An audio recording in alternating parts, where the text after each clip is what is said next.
Return of the dragon.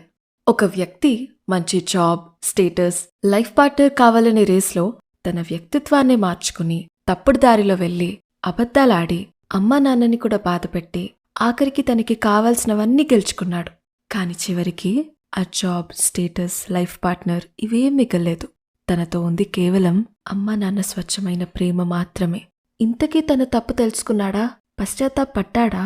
మరి వీడియోలోకి వెళ్లే ముందు మన ఛానల్ని సపోర్ట్ చేయొచ్చు కదా. Please do like, share and subscribe. So ఇంక మొదలెడదామా? డియర్ డ్రాగన్, ఒకరికి నచ్చడం కోసం మనల్ని మనం మార్చుకుంటూ పోతే ఆఖరికి మనకి మనమే నచ్చకుండా పోతాం.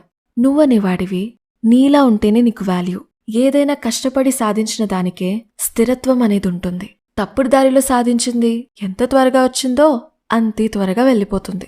సక్సెస్కి ఎటువంటి షార్ట్కట్స్ ఉండవు. మూవీలో డ్రాగన్ వాళ్ళ అమ్మ చెప్పినట్టు అనవసరంగా పెద్ద పెద్ద అడుగులు వేయకూడదు. మన ఫుడ్ టేస్ట్ని సీజన్స్ బట్టి మార్చేస్తూ ఉంటాం. అలాగే పరిస్థితులు బట్టి మనుషులని కూడా మార్చేయడం కూడా అలవాటైపోయింది. చిన్నప్పుడు ఏదైనా బొమ్మ కావాలంటే ఏడ్చి ఏడ్చి కొనిపించుకునే వాళ్ళం. ఎప్పుడైతే ఆ బొమ్మ మనదే అని అనుకుంటామో అప్పుడు దాని మీద అంత జాగ్రత్త తీసుకోము. ఈ విషయం మనుషుల మీద కాకుండా బొమ్మల వరకే ఆగిపోయి ఉంటే బాగుండేది. డియర్ కీర్తి, ఓడిపోతున్నారు కదా అని మనకి నచ్చిన క్రికెట్ టీంని వదలకుండా ఏదొక రోజు గెలుస్తారు అనే నమ్మకంతో నిలబడే మనం ఓడిపోతున్నారు అని తెలిసి నచ్చిన మనిషిని ఎలా వదిలేస్తున్నాం? క్రికెట్ టీం మీద ఉన్న నమ్మకం ఇంతకాలం మనం ఇష్టపడ్డ మనిషి మీద పెట్టుకోలేకపోతున్నామా? బహుశా నీ గిల్ట్ కూడా ఇదేనేమో కదా. మనం చేసిన తప్పులని ఒప్పుకోవడం అనేది ఫెయిల్యూర్ అవ్వదు. తప్పుల్ని ఒప్పుకోవడం అంటే ఓడిపోయినట్టు కాదు.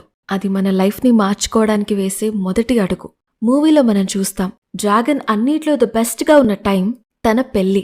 ఒక చక్కటి జాబ్, లైఫ్ పార్ట్నర్, సొంత ఇల్లు. ఒక్క మాటలో చెప్పాలంటే హిస్ డ్రీమ్ లైఫ్. కానీ ఇవన్నీ పక్కన పెట్టి డ్రాగన్ స్టిల్ చూస్ టు బీ ఆనెస్ట్. ఎందుకంటే తన వల్ల ఒక కష్టపడే అబ్బాయి లైఫ్ పాడైపోతుందనే గిల్ట్.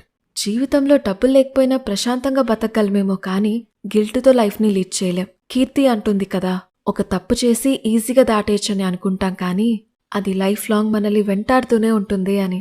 నిజమే.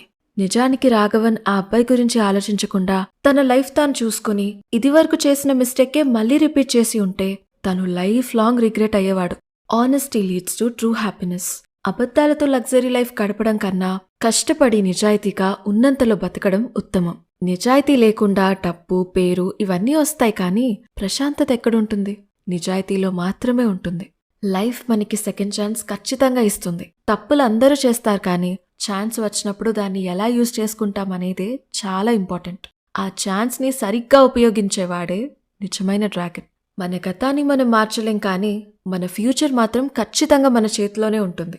తప్పులు మన లైఫ్ని డిసైడ్ చేయవు. పాస్ట్లో నువ్వు ఎన్నో తప్పులు చేసుండొచ్చు, నీ క్యారెక్టర్లో ఎన్నో ఫ్లాస్ ఉండి ఉండొచ్చు, కానీ ఇప్పుడు నువ్వేంటి, నువ్వు చేసే పనేంటి, ఇదే నువ్వేంటో చెప్తాయి.